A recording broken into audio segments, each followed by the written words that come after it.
পত্রিকা আসছে ক্লাস 7-এর ছেলে, 7ম শ্রেণীর ছেলে কর্তৃক এক মেয়ে ধর্ষিতা,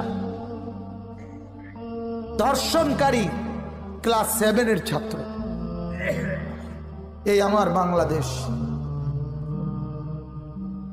এই আমার সোনার বাংলাদেশ, এই আমার দেশ।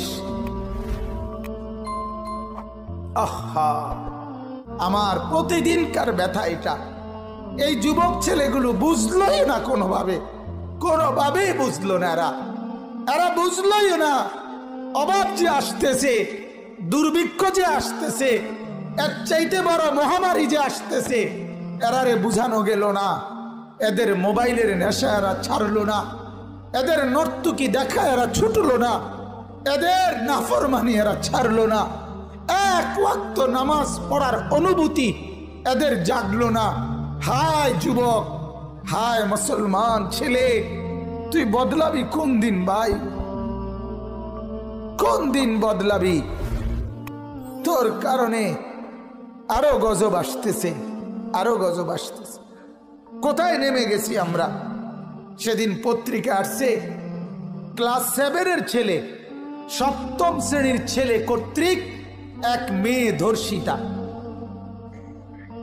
ধর্ষণকারী ক্লাস 7-এর ছাত্র। এই আমার বাংলাদেশ, এই আমার সোনার বাংলাদেশ, এই আমার দেশ।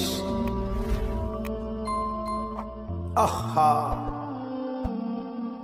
উলঙ্গপনার বেহায়াপনা দেখতে দেখতে, অশ্লীলতার বেহায়াপনা দেখতে দেখতে যুবকগুলো বেসামাল হয়ে গেছে।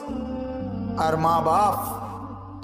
মা বাপও হাল ছেড়ে দিছে, সবাই নিশ্চিন্ত হয়ে গেছে। আর কিছু লাগবে না, আর কিছু লাগবে না। শুধু টাকা দিয়ে সমাধান, শুধু বিল্ডিং দিয়ে সমাধান, শুধু ভিসা দিয়ে সমাধান, শুধু বিদেশের সমাধান, বিদেশ পাঠাইতে পারলে। আহা, আল্লাহ আমাদেরকে মাফ করে দেন, আল্লাহ আমাদের কলিজার মধ্যে বুঝ দান করেন। অনেক যুবক বলছো ভাইয়া, সবাইকে বলি, তোমরা আমার স্বজন, তোমরা আমার কলিজার সর্বোচ্চ মহব্বতের অংশ ভাই। যুবকদেরকে নিয়েই দিবারাত্রির সবচেয়ে বেশি ফিকির করি আমি। আমার কলিজার সবটুকু দরদ নওজোয়ান সাথীদেরকে নিয়ে। এই নওজোয়ানরা, আমি পরিষ্কার বিশ্বাস করেন, দিনের আলো যেমন দেখা যায়, আমি যেন পরিষ্কার দেখতেছি এই আজকের 20-25 বছরের যুবক ছেলেগুলো, তাদের এই নাফরমানির কারণে তারা তাদের জীবনে মস্ত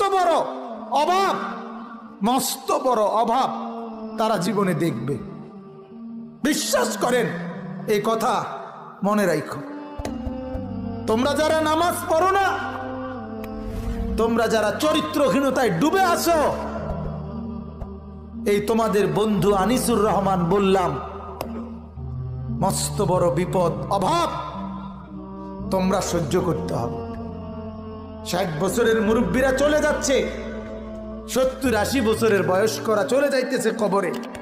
আগামীর সমাজ তোমাদের হাতে, আগামীর বাংলাদেশ তোমাদের হাতে, আগামীর পরিবেশ তোমাদের হাতে। আর তোমরা যদি দিবারাত্রি এক ওয়াক্ত নামাজ না পড়ো, তোমরা যদি একটা সেজদা না করো, তো তোমার হাতে যেই প্রজন্ম আসবে, তোমার বংশে পরবর্তীতে যেই ছেলেটা আসবে, মেয়েটা আসবে, আগামী 10 বছরের মাথায় তুমি বিয়ে করলে তোমারও তো সন্তান হবে, তোমারও তো বাচ্চা হবে। সেই বাচ্চাটা, সেই সন্তানটা কি করবে তুমি বলো? তুমি যদি 12 ঘন্টায়, 24 ঘন্টায় 12 ঘন্টা মোবাইলের ছবি দেখো, উলঙ্গ নাচ দেখো, তো তোমার সন্তান কি করবে বাপ? তুমি কও, আমারে বলো বাপ, তোমরা বলো। তোমার উপরে রহম করো, আগামী প্রজন্মকে নিরাপদে বাঁচতে দাও, আগামী সমাজটাকে বাঁচতে দাও। তোমরা তো বাঁচতে দিবা না, যা বোঝা যায়। বেসামাল ছেলে পেলে, বেসামাল, একেবারে বেসামাল। আল্লাহ আমাদেরকে মাফ করে দেন।